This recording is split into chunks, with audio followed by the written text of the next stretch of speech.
بسم الله السلام عليكم ورحمة الله تعالى وبركاته. الحمد لله رب العالمين، ثم الصلاة والسلام على أشرف الأنبياء والمرسلين نبينا محمد وعلى آله وصحبه أجمعين. أما بعد، سوري وهذا والله قارئ خير كجعل لما جوين السلام يا ملك السعارم كي جلس سعوتان إلهي حنا وضح فيديو أحباب الله وحن وضاه نفلقا طبعا كبري بشر رمضان قدام كفائدة استوى لها قارئ سوري وهذا sida wad ogsoonahay axbaafilaa waxaa nagu soo foole oo galaynaa tobankii habeen bisha Ramadaan ugu dambeeyay oo uu ku jiro habeenkii khayrka badnaa ee Laylatul Qadar. ma sha Allah tabarakallah axbaafilaa qof kasta oo naga mid ah wuxuu rajaynayaa oo jecel yahay habeenka khayrka badan inuu Ilaahay subhanahu wa ta'ala haleeshiyo. dhamaanteen Ilaahay waxaan weydiisanaynaa rabbul caalamiin inuu haleesiyo kuwa ka faa'iideystan Ilaahay subhanahu wa ta'ala naga dhigo. haddaba walaalayaal, habeenka khayrka badan ee Ilaahay subhanahu wa ta'ala noo tilmaamay Laylatul Qadr khayru min alf shahr, wada Ilaahay subhanahu wa ta'ala habeenka Laylatul Qadr waa habeen ka khayr badan kun bilood. culimadu waxay ku tilmaamay 83 sano iyo dhowr bilood adoo cibaadeysanay ay la mid tahay habeenka haddaad haleesho. haddaba walaalayaal, habeenka waxaa la qoraa aqdaarta ayaa la qoraa habeenkaas. haddii markaa aad habeenkaagaas aad ku camirto qiyaam oo salaadii aad la timaado, dikri aad ku camirto, tasbiixdii, taxmiidii,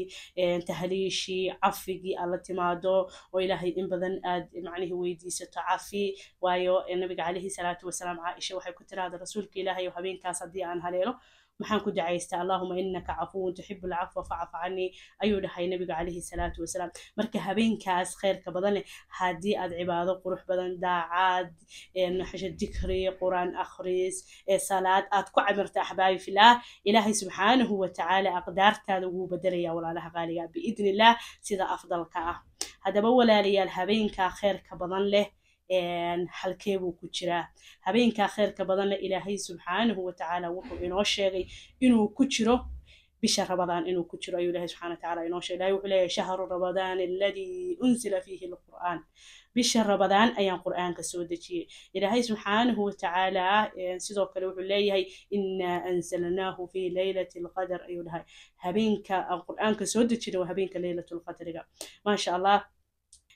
habeenkaas khayrka badan Ilaahay wuxuu noo sheegay inuu quraanka soo dejiyay bisha Ramadaan uu ku jiro. halkee buu uga jiraa? nabiga calayhi salaatu wasalaam wuxuu inoo sheegay in tobanka u dambeeya uu ku jiro habeenka khayrka badan. nabiga calayhi salaatu wasalaam wuxuu yiri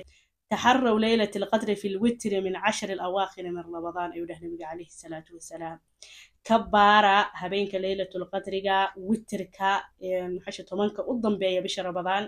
kabaar oo ka raadiya, ayuu dhahay nabiga calayhi salaatu wasalaam. tobanka u dambeeya witrka tirada isdheer 22, 23, 25, 27, 29 ayaa laga raadinaya walaalaha qaaliga ah sida nabiga calayhi salaatu wasalaam inoo tilmaamay. sidoo kale xadiis kale oo nabiga calayhi salaatu wasalaam ka sugan, nabigu wuxuu yidhi iltimasuuha fi 10 alawaakhir, kabaara tobanka u dambeeya habeenkaas yacni laylatul qadriga kabaara. fa in ducifa axadukum axadkiin hadduu daciif dareemo oo cajis ama qofkiin uu xanuunsado falaa yaqlibanna calaa 7 albawaaqi, yuusan moogaanin qofka markuu caajiso ama uu daciif dareemo yuusan moogaanin toddobada u dambaysa,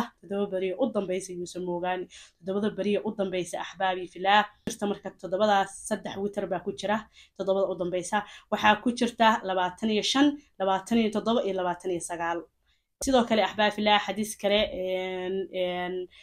asxaabtii ayaa waxay ku riyootay walaalaha qaaliga ah laylatul qadriga ayay ku riyootay asxaabtii, marka nabiga ayay u sheegeen. nabigu wuxuu yiraahday haddaba riyadiini hadday ku soo aroortay toddobada u dambaysa bisha Ramadaan faman kaana mutaharriha falyataharriha bi 7 alawaakhir,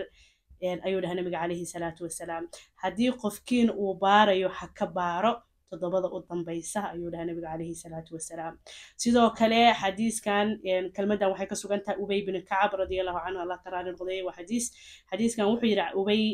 ubay wallahi ilaahay baa ku dhaartay inni la calamu waxaan ogahay ayu maxashig laylatul hiya habeenka laylatul qadriga hiya laylatin habeenkii weeye allati habeenkaas amarna biha rasuulullah sallallahu alayhi wasallam biqiyaamiha, habeenka waa habeenka uu nabiga calayhi salaatu wasalaam na amray inaan istaagno. habeenkaasna waan ogahay buu yiraahday hiya laylatin waa habeen sabiixatin 27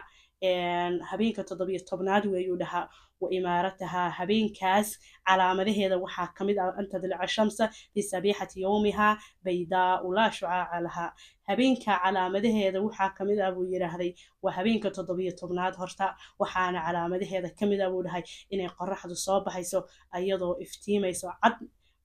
أيضو عد لا شعاع لها وح شعاع أنا على هين أيو لهي أحبائي في الله إن هبينك خير كبدن ليلة القدر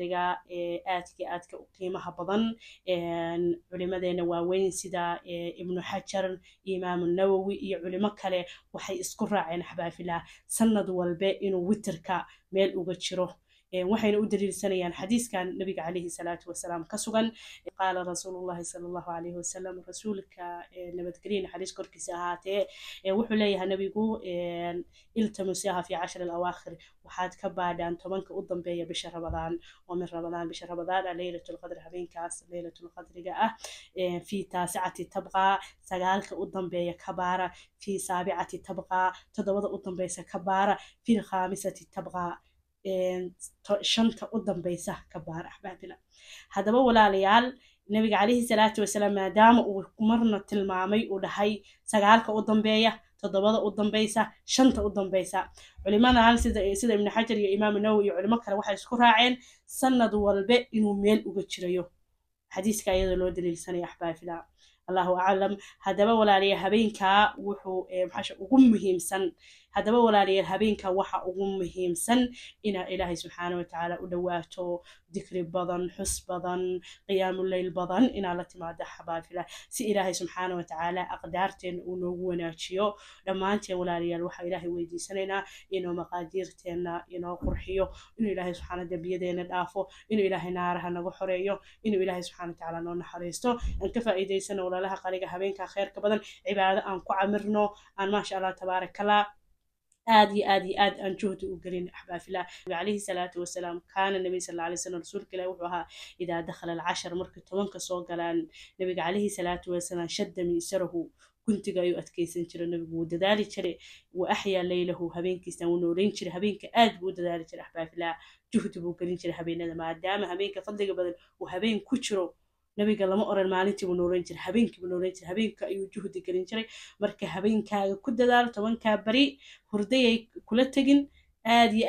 dadaal u gasho habeenka way qado ehelkiisana nabiga kaleey salaatu wasalaam u baraarujin jiray hadaba ehelka ku dadaal in adigu dadaal insha Allah ahbaab fillah waxa ugu qiimaha badan oo ugu fadliga badanna waa ina ma sha u dhawaasha ilaahay daacadiyo dhikriga xuska ilaahay oo badsato qiyaamka ku dadaasho ma sha Allah tabaarak Allah ahbaab fillah kuwa ka faa'iideysta Allah naga dhigo habeenadaas khayrka badan ahbaab fillah guriga xanuun baabi'iye iyo maxay kofe iyo qaxwe هلا سو بوحي خير يا فرحة بيني رجاليا إنتاز لو كفتن ومهم ولا لها قارقة أنا جاز بينا فاتن نقول إذا مرت ولا لها قارقة نتك هرزة بدل لي أما معني عاشت بدل هوي الميرة هيستا هوي الدالن هوي ما أنت شقينيسا المادة بأرديسا ممكن نمسو تشيري كريم إنا كفا إذا ست نوارهتا أو همينا خير كبرنا إسكو دافين حانو بابي إيه همينا حاسكو درد شاق قهوة إيه كفا إسكو درد الأحباب خير يا فرحة بيني رجاليا